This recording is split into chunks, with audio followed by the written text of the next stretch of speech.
तो आज की इस क्लास में मैं आप सभी को ऑप्टिक्स न्यूमेरिकल यानी कि प्रकाशिकी के सवाल बताऊंगा। और ये आपका 5वां सेशन होगा प्रकाशिकी के सवालों का। और बेटा प्रकाशिकी जो फिजिक्स में चैप्टर है, पहली बात तो आपको पता होना चाहिए कि प्रकाशिकी आपका 13 नंबर में पूछा जाएगा। कितने नंबर में बेटा पूछा जाएगा?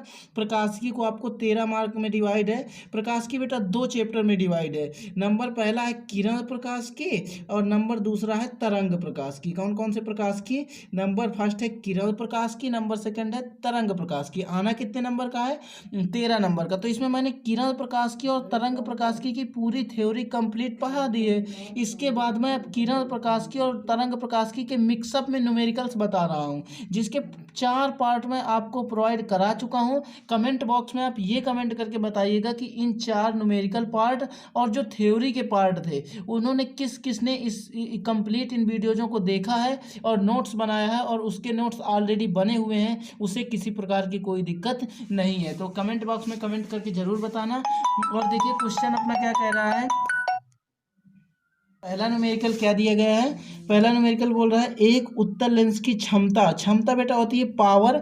पावर मीन्स होता है क्षमता। क्षमता को हम लोग पी से डिनोट करते हैं, इसका मात्रक डायोप्टर होता है। क्वेश्चन बोल रहा है पी बराबर दिया गया है 2 डायोप्टर। कितने डायोप्टर? 2 डायोप्टर। अब ये बोल रहा है इसकी फोकस दूरी बताओ, यानी कि हमें एफ की वैल्यू फाइंड करना है। देखिए बेटा मीटर और सेंटीमीटर, इसमें 2 फार्मूले होते हैं। पी बराबर एक फार्मूला होता है 1/f जो कि होता है मीटर में। किसमें? मीटर में। अक्सर आप वैल्यू को सेंटीमीटर में निकालिए। किस में निकालिए? सेंटीमीटर में निकालिए, आपको निकालने में आसानी रहेगी। सेंटीमीटर में यही फार्मूला होता है 100/f। क्या होता है? 100/f centimetre. ठीक है, तो हम लोग सेंटीमीटर में निकालेंगे। तो देखिए अभी कह रहा है इसकी फोकस दूरी बताओ। तो अगर हम इसको f बराबर निकालना चाहें तो ये हो जाएगा 100/p। क्या हो जाएगा? 100/p। अब p की वैल्यू हमें क्या रखनी है? 2। तो 100/2 यानी कि क्या आ जाएगा? 50 सेंटीमीटर इसकी क्या आ जाएगी? फोकस दूरी आ जाएगी। तो कितना आसान क्वेश्चन था, ऑप्शनल क्वेश्चन है, 1 नंबर में आपसे पूछ लिया जाता है और इम्पॉर्टेंट भी था, तो इसलिए मैंने बता दिया। ऐसे इसी टाइप के मैं न्यूमेरिकल्स आपको और करवाने वाला हूँ 1-2 ठो। देखिए अब नेक्स्ट क्वेश्चन थोड़ा सा चेंजेज है। कह रहा है कि 2 डायोप्टर तथा 4 डायोप्टर -4 डायोप्टर क्षमताओं के 2 पतले लेंसों की फोकस दूरी संपर्क में रखा गया है। 2 पतले लेंसों को क्या में रखा गया है? संपर्क में रखा गया है। जब कभी आप 2 पतले लेंसों को संपर्क में रखते हैं तो उनके जो संयोजन की फोकस दूरी निकलती है वो निकलती है 1/f बराबर 1/f1 प्लस 1/f2। इस संयोग से बेटा आप लोग जानते हो p बराबर फार्मूला होता है 1/f। तो अगर मैं इसको p1 लेट कर लूँ तो ये p1 बराबर हो जाएगा 1/f1, और अगर मैं इसको p2 लेट कर लूँ तो ये p2 बराबर हो जाएगा 1/f2। तो अगर मैं इस लिहाज से, किस लिहाज से बेटा? इस लिहाज से इस फार्मूले में 1/f1 और 1/f और 1/f1 और 1/f2 की वैल्यू रखूं तो इसका मान क्या होता है बेटा? p होता है बराबर, इसका मान क्या होता है? p1 होता है, और बेटा इसका मान क्या होता है? p2 होता है। तो इस लिहाज से हमारे पास एक फार्मूला बन के आ जाएगा, बड़ा ही जोशीला और बड़ा ही सुंदर। क्या निकल के आ जाएगा? p बराबर p1 प्लस p2। अब देखिए हमें 2 क्षमताएं दी गई हैं, पहली को हम लोग लेट करेंगे p1। p1 बराबर हम लोग मानेंगे कि 2 डायोप्टर वैल्यू दी गई है, और p2 बराबर हम लोग मानेंगे कि -4 डायोप्टर वैल्यू दी गई है। कह रहा है क्षमताओं के 2 लेंस है जो परस्पर आपस में संपर्क में रखे गए हैं। संपर्क में रखे 2 लेंसों के बीच की फोकस दूरी का जो फार्मूला है, ये डेरिवेशन बहुत ही ज़्यादा मोस्ट इंपॉर्टेंट है। अगर आपने अभी तक नहीं देखा तो जाइए पहले देख लीजिए, इंपॉर्टेंट चीज़ है बेटा, आपके एग्जाम पर पूछी जाने वाली है। ठीक है, तो देखिए सबसे पहले इससे आप एक p निकाल लेंगे। कह रहा है इसके फोकस दूरी, तो इसकी फोकस दूरी निकालने के लिए इनको पहले आपको p की वैल्यू चाहिए, क्योंकि f बराबर आप फार्मूला जानते हैं 100/p। क्या जानते हैं? 100/p। परंतु यहाँ पे देखिए बेटा 2 p दिए गए हैं, तो या तो आप इसमें एक p की वैल्यू रखिए और निकाल लीजिए, फिर इसके बाद यहाँ पे p2 की वैल्यू रखिए और निकाल लीजिए, दोनों को जोड़ दीजिए। या फिर आप एक सीधा सा काम कीजिए, p बराबर p1 प्लस p2। तो यहाँ पे p1 की वैल्यू क्या दी गई है? 2 डायोप्टर, और p2 की दी गई है -4 डायोप्टर। तो यहाँ पे आप लोग क्या कर लोगे? ये आ जाएगा -2 डायोप्टर। p बराबर क्या आ जाएगा? -2 डायोप्टर। मेन p की वैल्यू आ गई, कुल p हमारे पास है -2 डायोप्टर। अब हम लोग क्या करेंगे? इस पे पुट कर देंगे, तो f बराबर 100/p। p की वैल्यू क्या है बेटा? -2, तो हम लोग कैंसिल कर देंगे तो ये हो जाएगा -50 सेंटीमीटर क्या आ जाएगी, इसकी फोकस दूरी आ जाएगी। तो आई होप बेटा अगर ऐसा क्वेश्चन आ जाएगा तो आप कर लेंगे। देखिए बोर्ड एग्जाम में 2-3 बार पूछा गया था, इंपॉर्टेंट लगा हुआ था बुक में, इसलिए मैंने इसे बता दिया। देखिए अब इसी प्रकार का एक क्वेश्चन बहुत ज़्यादा इंपॉर्टेंट था, बाकी आप इसे कर सकते हो। अब कमेंट बॉक्स में ये बता देना यार कि इस क्वेश्चन को कौन कौन कर सकता है, कौन नहीं कर सकता। देखिए क्वेश्चन कह रहा है दो लेंसों की क्षमताएं, कोई दो लेंस हैं उनकी क्षमताएं हमें दी गई हैं। तो सबसे पहले हम क्या करेंगे, पहली क्षमता को हम P1 लेट कर लेंगे, P1 बराबर 5 डायोप्टर दिया गया है। और दूसरी क्षमता को हम लोग P2 लेट कर लेंगे, P2 बराबर हमें दिया गया है -3 डायोप्टर। कितने डायोप्टर बेटा, -3 डायोप्टर। इसके बाद हमसे कह रहा है संपर्क में रखे गए हैं, ये जो लेंस है संपर्क में रखे गए हैं। अभी अभी मैंने बताया ये जो लेंस संपर्क में जब रखे होते हैं तो कैसे कौन सा फार्मूला निकलता है। और इसके बाद कह रहा है संपर्क में रखी इनकी कौन सी दूरी, फोकस दूरी f की वैल्यू हमें चाहिए। तो हम लोग जानते हैं बेटा p बराबर P1 प्लस P2, तो हम p बराबर P1 प्लस P2 के लिहाज से अगर यहाँ पे हम 5 रखेंगे और यहाँ पे -3 रखेंगे तो इस लिहाज से हमारे पास आ जाएगा 2 डायोप्टर, वो भी p का फाइनल मान। p का फाइनल मान क्या आ जाएगा, 2 डायोप्टर आ जाएगा। अगर हम लोग f चाहिए हमें, कौन सा क्या चाहिए हमें, f चाहिए हमें, तो हम लोग यहाँ पे अगर रखते हैं f बराबर हमारे पास हम जानते हैं कि 1/p होता है मीटर में। अगर हम लोग वैल्यू को मीटर में, अब सपोज करो ऑप्शन दिए गए हैं, क्या दिए गए हैं, ऑप्शन दिए गए हैं 50 सेंटीमीटर, क्या ऑप्शन दिया गया है 50 सेंटीमीटर या 60 सेंटीमीटर, सब सेंटीमीटर में होंगे। ऑप्शनल क्वेश्चन है, 1 नंबर में पूछा जाएगा, ज़्यादा नंबर में नहीं पूछा जाएगा। और वहाँ पे आप ये फार्मूला लगा के मीटर में वैल्यू को निकाल लें तो वो आपकी सबसे बड़ी भूल होगी, आप वहाँ पे बहुत बड़े पागल निकलेंगे, क्योंकि ऑप्शन शुद्ध शुद्ध कह रहा है सेंटीमीटर और आप निकाल रहे हैं मीटर में। इसके दो फार्मूले होते हैं, F बराबर 100/p, ये आपका होता है सेंटीमीटर में। तो अगर ऑप्शन में आपको सेंटीमीटर दिखता है तो आप फिर इस फार्मूले का यूज करेंगे, अगर ऑप्शन में आपको मीटर दिखता है तो आप इस फार्मूले को यूज करेंगे। यहाँ पे हम लोग ये यूज करेंगे क्योंकि ये सेंटीमीटर में इसके ऑप्शन थे।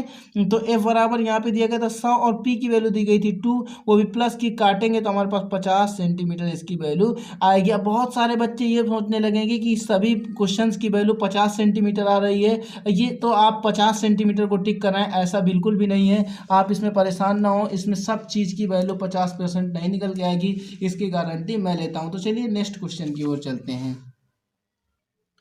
तो बेटा देखिए नेक्स्ट क्वेश्चन बोल रहा है कि कांच के 4 सेंटीमीटर व्यास के एक ठोस गोले के भीतर, यानी कि कांच का कोई गोला है जो 4 सेंटीमीटर के व्यास से बना हुआ है, वृत्त होता है गोलाकार, वो 4 सेंटीमीटर। बच्चों अगर आप किसी भी सवाल में अटक गए हो या फिर आपसे सॉल्व नहीं हो पा रहा तो बस आपको डाउटनट ऐप को खोलना है और क्लिक करना है अपने सवाल को और बस क्रॉप करके भेज देना है। 5 सेकंड के अंदर आपका वीडियो सॉल्यूशन आ जाएगा, चाहे फिर वो आपका सवाल होमवर्क का हो, CBSE बोर्ड का हो, यूपी बोर्ड का हो, महाराष्ट्र बोर्ड का हो, यानी किसी भी बोर्ड का हो, या IIT JEE मेन एडवांस का हो, या 6 से लेकर 12th तक का हो। ठीक है, तो सभी डाउटनट पर आपका जो सॉल्यूशन होगा, चाहे वो फिजिक्स, केमिस्ट्री, बायोलॉजी, किसी का भी सवाल हो, सबका सॉल्यूशन आपको डाउटनट ऐप पर मिलेगा। और 9th से 12th तक की यहाँ पर आपको लाइव क्लासेस भी देखने को मिल जाएंगी। तो दोस्तों आज ही जाइए और डिस्क्रिप्शन बॉक्स में लिंक दिया गया है, डाउटनट ऐप को इंस्टॉल कीजिए। फार्मूला होता है 2R, क्या होता है 2R। अगर हमें R चाहिए या कैपिटल R कर सकते हैं, तो अगर हमें R चाहिए तो R बराबर जो फार्मूला होता है D/2, यानी कि त्रिज्या व्यास की आधी होती है। ठीक है, तो हमें व्यास D बराबर वैल्यू दी गई है कितनी, 4 सेंटीमीटर। तो अगर हम 4 यहाँ पे रखते हैं, 2 यहाँ पे रखते हैं, तो हमारे पास 2 सेंटीमीटर त्रिज्या की वैल्यू निकल के आ गई। किसकी वैल्यू निकल के आ गई, 2 सेंटीमीटर त्रिज्या की वैल्यू आ गई। अब ये क्या कह रहा है, कह रहा है दूरी पर स्थित है गोले के व्यास के अनुदिश, जो गोला है उस गोले के व्यास के अनुदिश बुलबुले के प्रतिबिंब की स्थिति, प्रतिबिंब की स्थिति को बेटा हम लोग प्रतिबिंब की दूरी या स्थिति को बोलते हैं v हमें ज्ञात करना है। जबकि कह रहा है कांच का अपवर्तनांक, ये कांच का अपवर्तनांक दिया गया है, यानी कि जब हम एयर से ग्लास पर जाएंगे, जब हम लोग एयर से ग्लास पर जाते हैं तब ये होता है 1.5। लेकिन बेटा ये एयर से ग्लास पर नहीं जा रहा, देख सकते हैं ये जब ANG जब भी आप यूज करेंगे तो जब आप कभी भी हवा से कांच पर जा रहे होंगे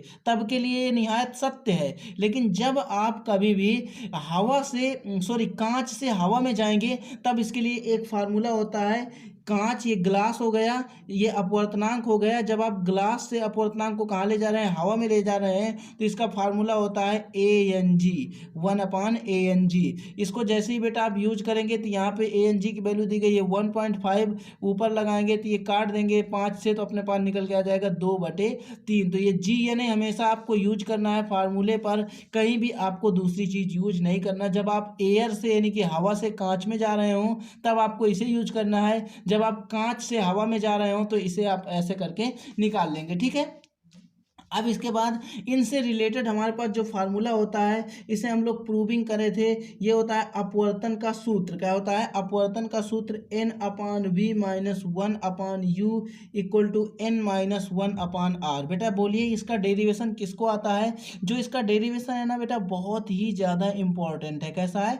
बहुत ही ज़्यादा इंपॉर्टेंट है। तो इस डेरिवेशन को आप हल्के में ना लें, इस डेरिवेशन को आपको कंप्लीट कर लेना है। बहुत ही प्यारा और बहुत ही अच्छा डेरिवेशन माना जाता है ये। इसकी वैल्यू हम लोग रखेंगे तो देखिए n बराबर हमारे पास दिया गया है 2/3 हम लोगों ने जो निकाला है, और v हमें निकालना है इसी का v। इसके बाद यहाँ पे माइनस u की वैल्यू जो दी गई है 1/2 दी गई है, तो यहाँ पे हम लोग रख देंगे 1.2, सॉरी दी गई है तो इसको 1.2 करेंगे, इधर हम लोग 1.2 ही रहने देते हैं, इक्वल टू n की वैल्यू हमारे पास क्या है 2/3 -1 में कैपिटल R की जो वैल्यू है वो दी गई है 2, तो यहाँ पे हम लोग इसे कर देंगे 2। अब इसके हम जब कैलकुलेशन करेंगे तो हमारे पास जगह की भी शॉर्टेज है, ऐसा नहीं है। इसके अपान में 1 मानेंगे तो ये हमारे पास आ जाएगा 1/2/3 भी, क्योंकि ये 1 ऊपर जाएगा, ये भी इसके मल्टीपल में आ जाएगा -1/1.2 अपान में। इसमें जब एलसीएम लेंगे तो इसमें जब 1 मानेंगे 3 एलसीएम लेंगे तो 2 - 3 यानी कि -1/3, और ये 2 इसके मल्टीपल में जाएगा तो ये हो जाएगा 6। बेटा जिसके समझ में ना आया हो कमेंट बॉक्स में बता देना, लेकिन आप परेशान मत होना, जब आप इस कैलकुलेशन को करेंगे तो बहुत मज़ा आने वाला है। इसको उधर ले जाइए, जब आप इसे उधर ले जाएंगे तो 2/3 भी इक्वल टू निकल के आ जाएगा 1/6। अब ये 1.2 को उधर ले जाएंगे तो प्लस में जाएगा, अगर इसे आप करें तो 10/12 कर सकते हो। अब इसके बाद क्या करोगे, इसमें एलसीएम आपका 12 आ जाएगा, तो यहाँ पे 6 दूनी 12, 2 रखेंगे, 12 एक अन्नम 12, तो यहाँ पे 10 आ जाएगा, 10 2 12, 12 से 12 कैंसिल होके क्या आ जाएगा 1 आ जाएगा। तो हमारे पास v बराबर जो वैल्यू निकल के आएगी बेटा, v बराबर निकल के हमारे पास फाइनली जो आ जाएगा वो आ जाएगा 2/3। आप लोग क्या करेंगे, कर लेना, 2/3 आ जाएगा, कर लेना अच्छे से। थोड़ा सा यहाँ पे कैलकुलेशन अपनी अच्छे से कर लेंगे। मिलेंगे नेक्स्ट क्लास में, तब तक के लिए जय।